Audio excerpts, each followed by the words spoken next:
Коллектив, всем привет! Вот приехала машинка с таким вот повреждением. Видите, да, как нехорошо. Давайте так вот посмотрим.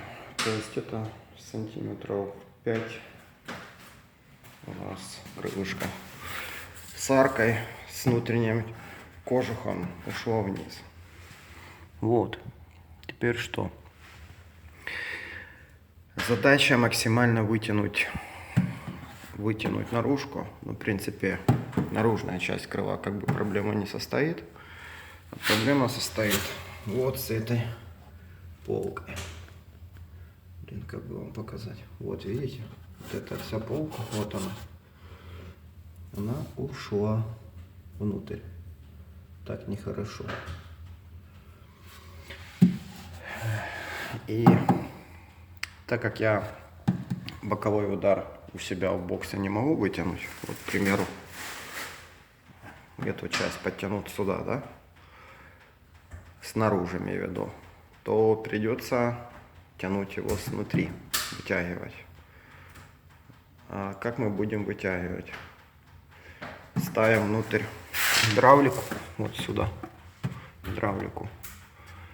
Ну, скорее всего, обычный домкрат. Только его так поставим в том положении, чтобы он качал. И обычным домкратом через планку надо выстукивать. То есть самое главное выстучать сейчас вот эту часть, а потом внутрянку. Ну и внутрянку. То есть надо внутренний кожух первоначально выстучить. А потом уже, когда выстучим, уже по наружке будет проще. Здесь всегда проще. Вот так вот. Так что давайте поработаем. В принципе, а еще что хотел, вот бампер, также усилитель бампера пошел внутрь. Здесь также полочку надо будет вытянуть. Я думаю, что сделаем. Ну и клиент попросил как меньше, чтобы было шпакли. Ну, мы постараемся, может до 1000 микрон, может микрон 800 сделаем, а может меньше, может больше. Не знаю, ну как уже выйдет, как будет идти. Вот еще тоже такой заломчик маленький. Это все вытянем. Здесь можно и снутри даже простучать. Здесь внутри. Да, и здесь внутри можно также выстучать, если что. Ну, придется помучиться. Дверьку мы не делаем. Здесь что-то полирнем. Кантик подстучим. Но пока дверь мы ничего не делаем. Пока что с дверью ничего. А там может, в принципе, а может и покрасим, помолдим, например. Не знаю. Как бы с клиентом мы разговаривали, ну, по двери еще 50/50.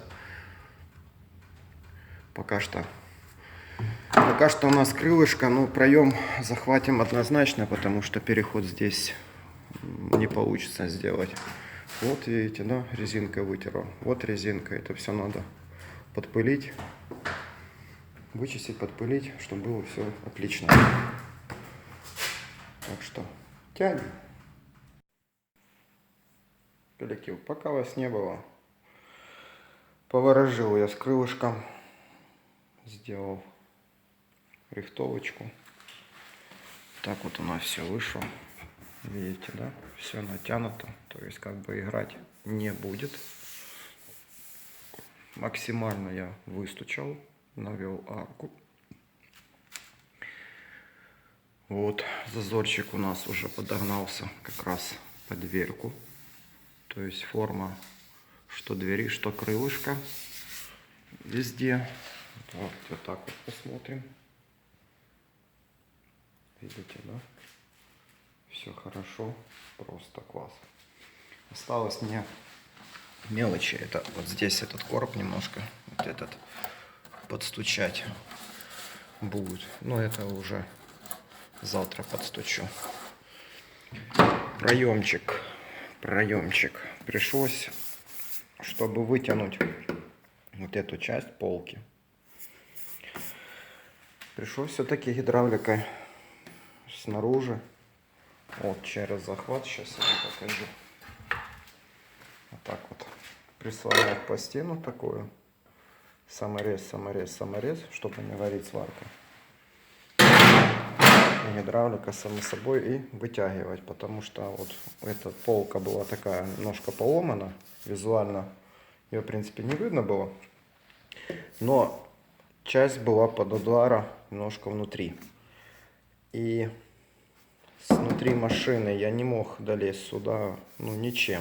Так что пришлось светлиться и гидравликой вытягивать. Ну, а так оно все подтянулось. Ну, а отверстие, само собой, заварить. И стало у нас все отлично. А всю остачу у нас скроет уже шпаклевка. Как я и говорил, я думаю, что шпаклевки здесь будут минимал совсем. Так что я думаю, что в принципе все хорошо. Теперь осталось мне затянуть шпаклей и пускай стынет. Проваливается до утра. А завтра мы уже все это подчухиваем. Лишнее убираем. Я думаю, все будет good.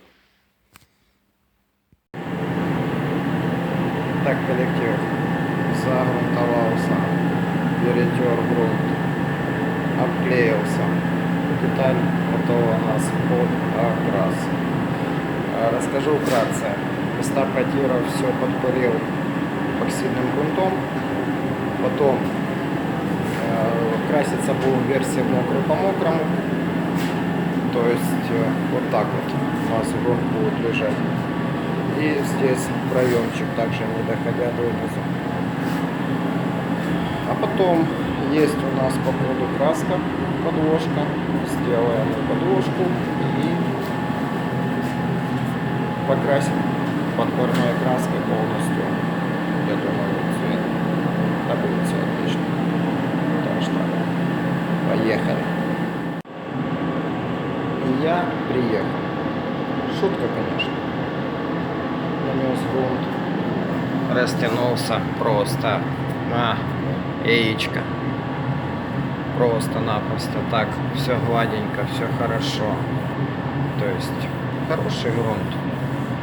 И версия мокрый по мокрому также отличная. Просто что самое главное, придерживаться технологии.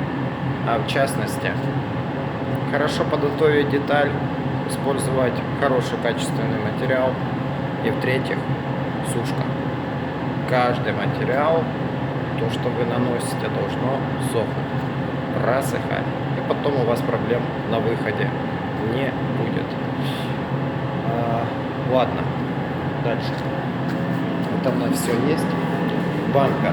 У нас же еще и бампер пострадал. Вот этот кусочек. Сделали, подготовили. Здесь не мокрый по мокрому. Там некоторые места протирчики подпылил эпиком. И все. Спросите, зачем скотч?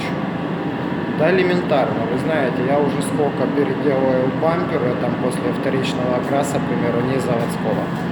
И меня постоянно достает, это когда с этих частей, вот скрытых полостей, их никто не заклеивает. А когда ты уже начинаешь обрабатывать бампер, дуешь воздухом и просто отслаивается, шелушится краска. Почему так? Потому что ложится на глянец. Как правило, там никто ничего не делает. То есть я не делаю так и не хочу делать. И как бы мне также было бы неприятно. Вот, было неприятно, когда такая происходила ситуация. А это процентов 95. Все детали бамперов имею в виду. Но я знаю, что если не дай бог что-то случится, то эту машину буду делать я. Потому что это машина моего друга. Вот. И я ее обслуживаю по поводу ЛКМ. Так что, скажем, делаю для себя. Ну, надеемся, что не придется переделывать. Ремонтировать еще раз. Ну да ладно. Дальше. Грунт, видите, у нас светло-серый. Очень светло-серый. Цвет. Укрываемость, ну как бы.